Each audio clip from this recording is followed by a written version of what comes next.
Kuni maalidha? Suura koof suura kee dhakaa? Qoosaa kana dhiisi. Eessadhaa yoomidha? Garmash iyaadadhuu jechaa jirta akka hin taane.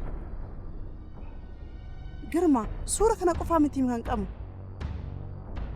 Kan biraa siif ergu moo? Halkan edana midallaa keessa seenee jira moo? Lakki obbo Faadha. Galgala sagaleen dhagee yeroon ba'u karaa foddaa adda Solomee dhaabatanii waamaa turan.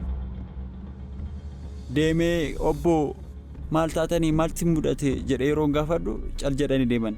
Egaa kanuma. Akkasii tole deemi gaa. Tole. Tarii dogongoreeti ta'a. Ani sagalee omaayyuu hin dhageenye. Anis calliseen dhiisa yoon jedhe hojiin akka salphaatti dhiisu miti. Amma dafii biiroo koo gad dhiisinaaf ba'i. Sana booda haala asoo qabnu naasofna.